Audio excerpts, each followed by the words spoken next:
Whether it's your business, your finance, your career, your family or your life, it's time for Dollars with Sense, the show where our experts show you how to work smarter, not harder. Dollars with Sense is here to help. Hi there, my name's James Lynch and welcome to Dollars with Sense. Tonight I have Mario Bertone from MAB5 Property Network. Mario and I are going to be discussing first homes. Are they achievable? Are they not achievable? What's going on out there in the market and what options do first home buyers have?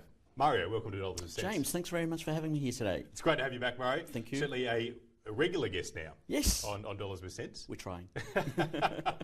So, first homes. Yes. We've just seen recently there's quite likely going to be something coming through in the budget, yes, which will assist first home buyers in getting that first home. Essentially taxation incentives similar to what we see in superannuation. Yes. Okay, so concessions on the tax that they pay on their income. Okay, this is going to put them in a better position to buy a house, their first house in 1 year, 2 year, essentially 3 years. Yes. Okay. So I suppose one question, Mario, is do we really need these incentives for first home buyers? Are first homes really out of reach of first home buyers? Is the Australian dream gone forever? James, it's a fantastic question you ask, and it's a question that's going to be asked for the rest of our lives and the rest of our generations, because everyone has a totally different opinion. Do we need first home buyers incentives? Yes.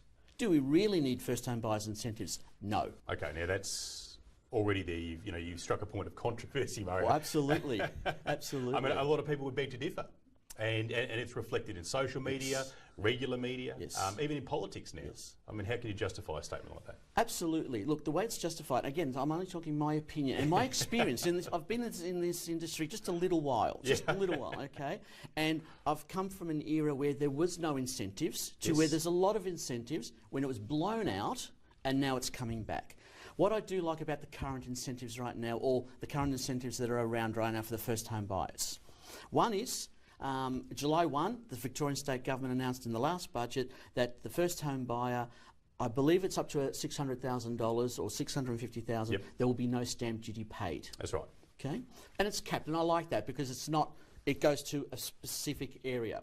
The federal government has introduced, or will be introducing, or has announced at the budget that the first home buyer can have a salary sacrifice to their superannuation and can touch it for first home up to $30,000. It's 15 and then 30. It's in two tranches, I believe. That's right. The devil's in the detail there because we don't know how is that going to work, what's the effect. Well, that's absolutely. We've come from an era and we're going through several changes in first home buyers and home buying in Melbourne and Victoria and Australia, okay? Prices are getting beyond. People feel they can't afford this property, I can't afford that property, I want to do this but I can't do that, and so forth. Again, I lecture in this as well, and when my clients come to me and say, what do I do? I always say, how deep is your pocket? Okay? Sure. You buy what you can afford, not what you want. Okay. Okay? A lot of these, I'm going to say it, because I'm old, okay? A lot of these younger people say, well, I've come from a 50 or 60 square home, it's got the swimming pool, it's got the tennis court, and I love my lifestyle. That's what I want. Okay, sure. And you know what? It's fantastic that's what they want. But what can they afford? If I go back to when I started, my wife and I, or go back to when my parents arrived on a boat with a couple of shekels in their pockets, or shillings or pounds, whatever they were, right? They worked their butts off. There was no incentive. Now, interest rates were still going up and down, all right? Yes, there was jobs everywhere.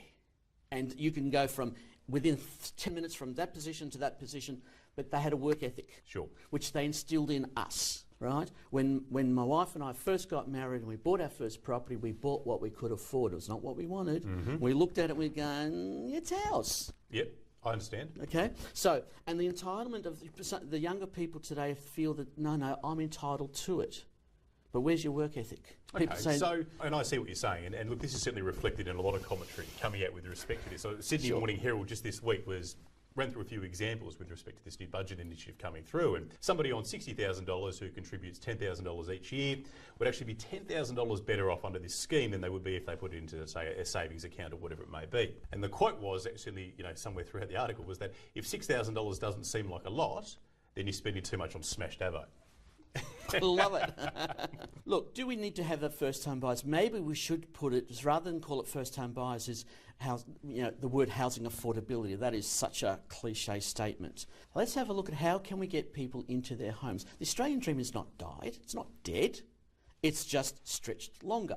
And do you know what? I've met so many people that once they become focused, that's what they want. They don't buy that smashed Arvo. They might go one a week instead of one every day. Okay? Yeah, that's right. Instead of having 5 cappuccinos a day, they might have 1.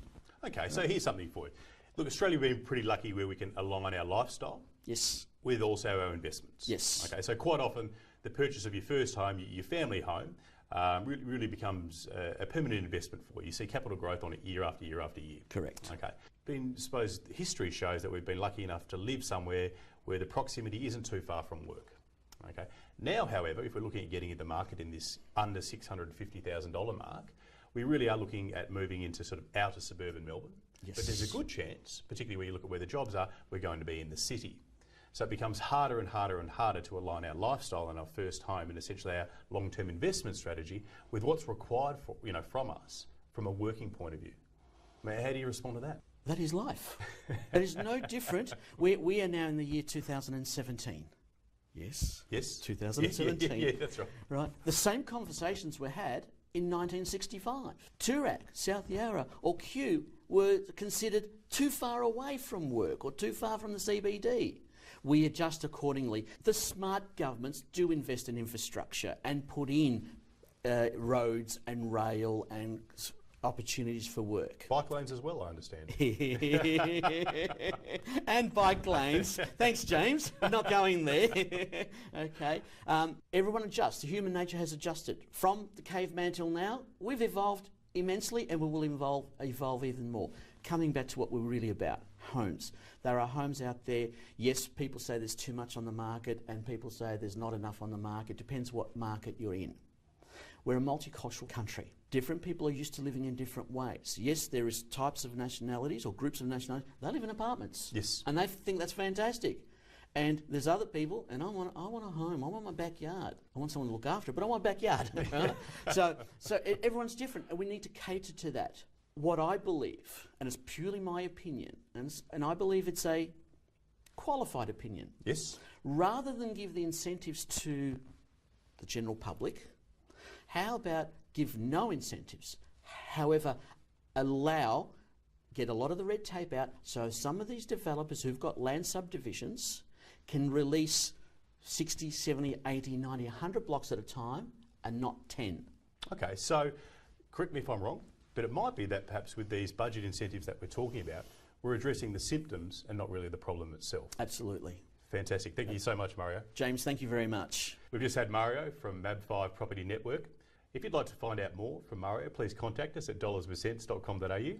Look forward to speaking with you again soon.